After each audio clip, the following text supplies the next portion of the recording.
Time ticketing, time ticketing, time ticketing, time ticketing, time. J'ai vécu seul, sans personne avec qui parler véritablement jusqu'à un pan d'avion dans le désert du Sahara il y a 6 ans. Quelque chose s'était cassé dans mon moteur. Je me préparais à essayer de réussir toute seule une réparation difficile. C'était pour moi une question de vie ou de mort. J'avais à peine de l'avoir pour 8 jours. Les premières soirs, je me suis endormi sur le sable, bien plus isolé qu'un naufragé au milieu de l'océan. Alors, vous imaginez ma surprise au lever du jour quand une drôle de petit voix m'a réveillé.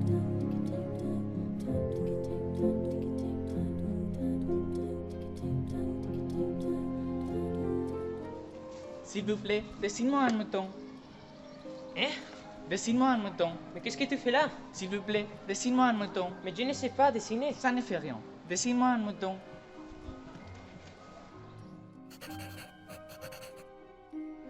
Tiens, voilà, ton mouton. Non, celui-là est déjà très malade. Fais-en un autre.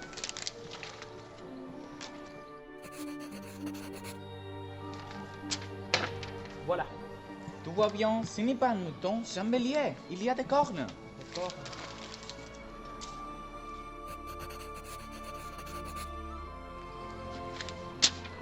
Tiens, Celui-là est trop vieux. Je veux un mouton qui vive longtemps. non, non.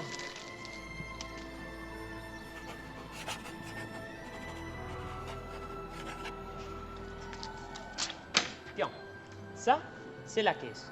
Le mouton que tu veux est dedans. C'est tout à fait comme ça que je le voulais.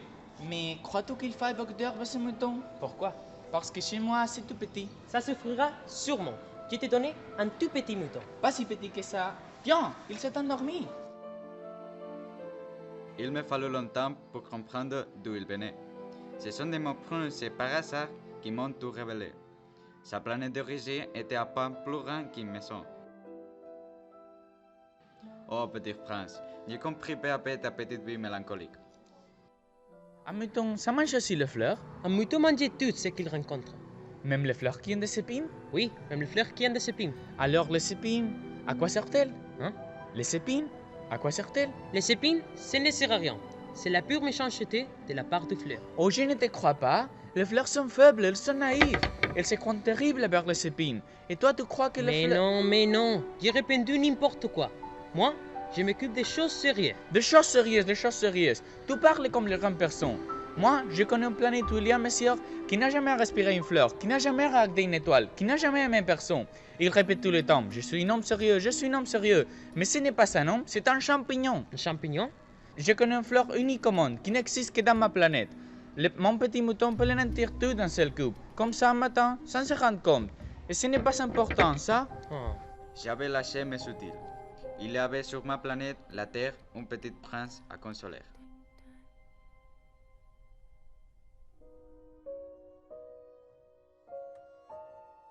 Il y avait sur la planète du petit prince une fleur qui avait germiné un jour d'une reine apportée d'on ne sait où. Le petit prince sentait bien qu'il en sortirait une apparition miraculeuse, mais la fleur ne finissait pas de se préparer à être belle. Et puis, voici qu'un matin, justement à l'heure du lever du soleil, elle s'était montrée.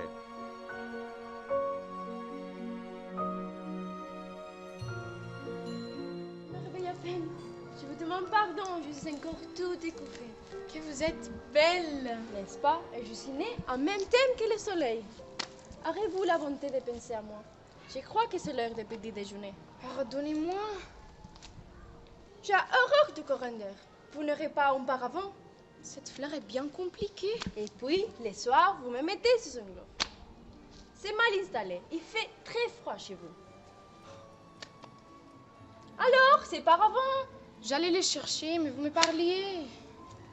Le petit prince, malgré son amour pour cette fleur, avait vite douté d'elle. Il avait pris au sérieux des mots sans importance et était devenu très malheureux. Un matin, il mit sa planète bien en ordre. Il arrosa un dernier fleur à la fleur et se découvrit l'envie de pleurer. Adieu. Adieu. Je te saute. Je te demande pardon. Ne traîne pas comme ça. C'est agaçant. Tu as décidé de partir? Va-t'en.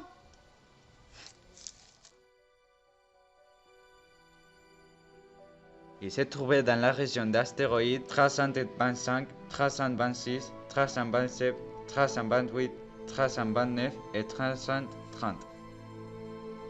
Le premier où il arriva était habité par un roi. Oh, voilà un sujet. Approche-toi que je te veux mieux. Il est contraire à l'étiquette des valiers. Je te l'interdis. Je ne peux pas m'empêcher. Je n'ai pas dormi. Alors, je t'ordonne de valier. Tentons de ne pas valier. Ça m'intimide, je ne peux plus. Alors, je t'ordonne de valier. Tentons de ne pas valier. Si votre majesté désirait obéir, elle pourrait me donner un ordre raisonnable. M'ordonner par exemple de partir avant une minute. Je t'ordonne. Grandes personnes sont bien étranges.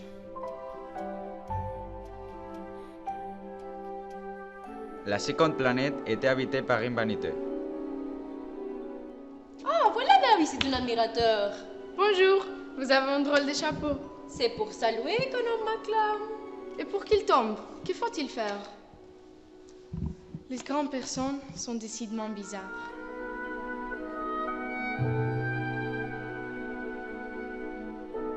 La troisième planète était habitée par un bébé. Pourquoi vas-tu? Pour oublier. Oublier de quoi? Pour oublier que j'ai honte. Honte de quoi? Honte de boire. Les grandes personnes sont décidément très très bizarres.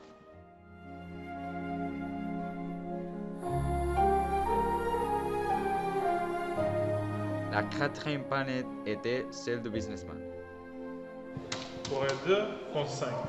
5 et 7, 12. 12 et 3, 15. 22 et 6, 28. Et 100, 31. Ça fait 500 620 731. 500 millions de quoi? 500 millions de petites choses qu'on volait dans le ciel. Des mouches, Non, des choses qui brillent.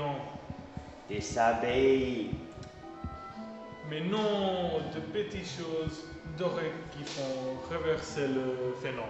ah, des étoiles. C'est ça, des étoiles. Et que fais-tu là de ces étoiles? Je les possède, Tu les possèdes? oui. Et qu'est-ce que ça sert de posséder? Ça me sert à être riche, Et qu'est-ce que ça sert d'être riche? acheter d'autres étoiles. C'est amusant, c'est poétique, mais ce n'est pas sérieux. Les grandes personnes sont décidément très très bizarres.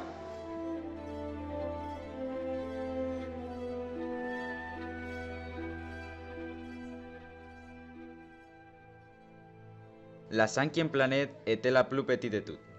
Il avait juste assez de place pour loger un réverbéré et allumer des réverbérés.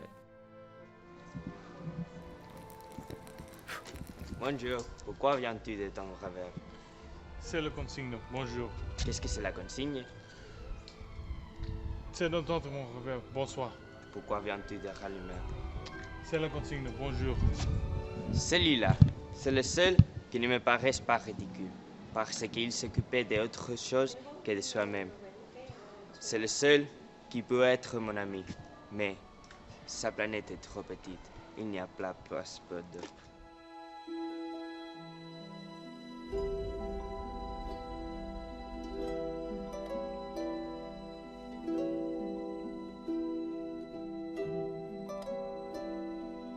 La septième planète était habitée par un vieux monsieur qui écrivait d'énormes livres.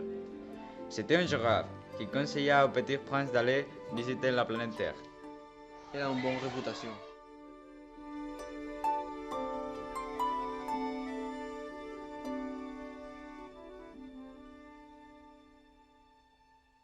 La septième planète fut donc la Terre.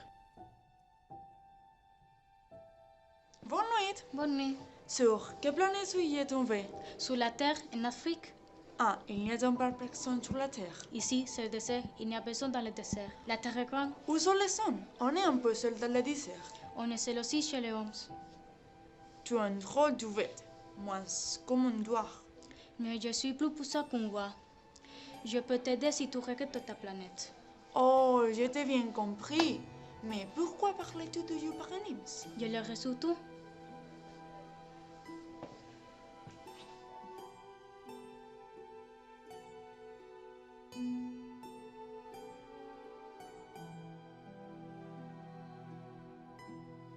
Bonjour. Bonjour. Qui êtes-vous? Nous sommes de Rose. Ah, je me dirige d'une fleur jaune. Et je n'ai posté qu'une fleur ordinaire.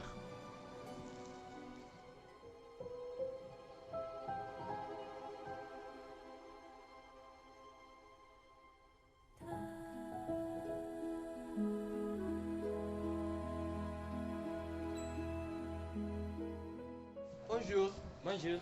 Qui es-tu? Tu es bien jolie. je suis un renard. Viens jouer avec moi. Je suis tellement triste. Je ne puis pas jouer avec toi. Je ne suis pas apprivoisé. Que signifie apprivoiser? Tu n'es pas d'ici. Que cherches-tu? Je cherche des amis. Que signifie apprivoiser? C'est une chose trop oubliée. Ça signifie créer des liens. Créer des liens. Bien sûr, je n'ai pas besoin de toi et tu n'as pas besoin de moi non plus. Mais si tu m'apprivoises, nous aurons besoin de l'une de l'autre. Tu seras pour moi unique au monde et je serai pour toi unique au monde. Ah, je commence à comprendre. Il y a une fleur. Je crois qu'elle m'a apprivoisé. Ma vie est monotone. Si tu m'apprivoises, ma vie sera comme ensoleillée. Et puis, tu vois là-bas les champs de blé. Tu as des cheveux au couleur d'or. Alors, ce sera merveilleux quand tu m'auras apprivoisé. Le blé me fera souvenir de toi. S'il te plaît, apprivoise-moi. Que faut-il faire? Il faut être très patient. Tout t'assurera un peu loin de moi, dans l'herbe. Je te regarderai et tu ne diras rien. Chaque jour, tu pourras t'asseoir un peu plus près.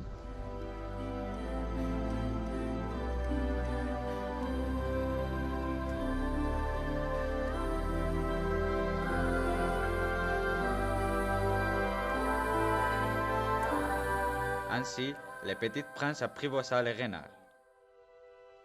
Mais un jour, quand les deux départs furent proches, Ah, je pleurerai. C'est ta faute. Tu as voulu que je t'apprivoise. Bien sûr. Alors, tu n'y gagnes rien. J'ai gagné à cause de la couleur de blé. Va revoir les roses aussi. Tu comprendras que la tienne est unique au monde. Je vais te faire cadeau d'un secret. Mon secret, c'est très simple. On ne voit bien qu'avec le corps. L'essentiel est invisible pour les yeux. L'essentiel est invisible pour les yeux. C'est le temps que tu as perdu avec ta rose qui fait ta rose important. C'est le temps que j'ai perdu pour ma rose. Tu es responsable de ta rose. Je suis responsable de ma rose.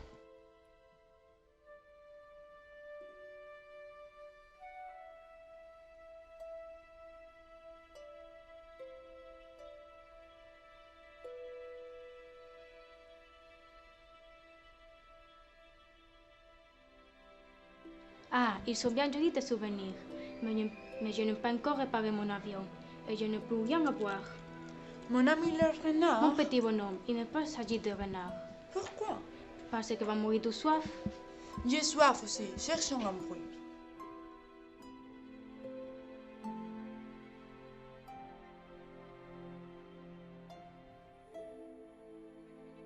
Les étoiles sont belles à cause d'une fleur qu'on ne voit pas. Bien sûr. Le désert est beau. Oui, les étoiles ou le désert, c'est ce qui fait leur beauté invisible. Je suis content que tu sois d'accord avec mon renard.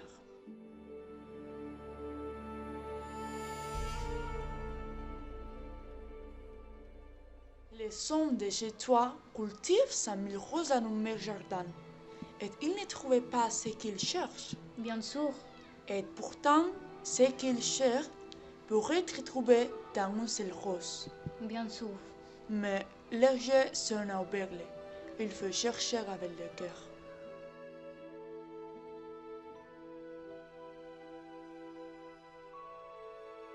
Tu sais, marcher sur la terre, ça ne sera demain l'anniversaire. J'étais tombée tout près d'ici.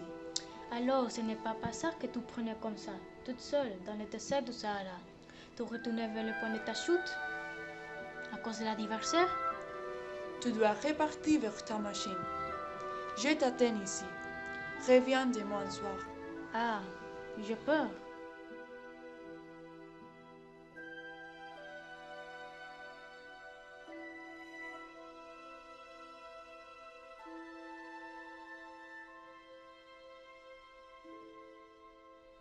Serpent, toi d'où on venant?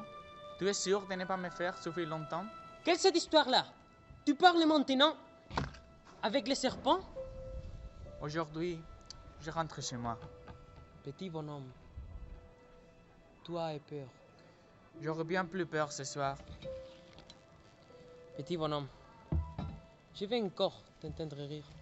Cette nuit, ça fera un an. Petit bonhomme, n'est-ce pas un mauvais rêve, cette histoire de serpent? Ce qui est important, ça ne se voit pas. Bien sûr. Tu regarderas les étoiles, la nuit. Mon étoile sera pour toi une des étoiles. Alors, toutes les étoiles, tu aimeras les regarder. Et puis, je vais te faire un cadeau. Oh, petit bonhomme, j'aimais t'entendre rire. Justement, ce sera mon cadeau. Oh. Que veux-tu dire? Tu auras des étoiles comme personne n'en a. Mais que veux-tu dire? Quand tu regarderas le ciel, la nuit, puisque je rirai dans l'une d'elles. Alors, ce sera pour toi comme si riaient toutes les étoiles. Tu auras des étoiles qui savent rire. Tes amis seront bien étonnés de te voir rire en regardant le ciel. Alors tu leur diras, oui, les étoiles, ça me fait toujours rire. Et ils se croiront fous. Cette nuit, tu sais, ne viens pas. Je ne te quitterai pas. J'aurai l'air d'avoir mal. J'aurai l'air d'être mort. Et ce ne sera pas vrai. Tu sais, ma fleur, j'en suis responsable. Non, petit prince.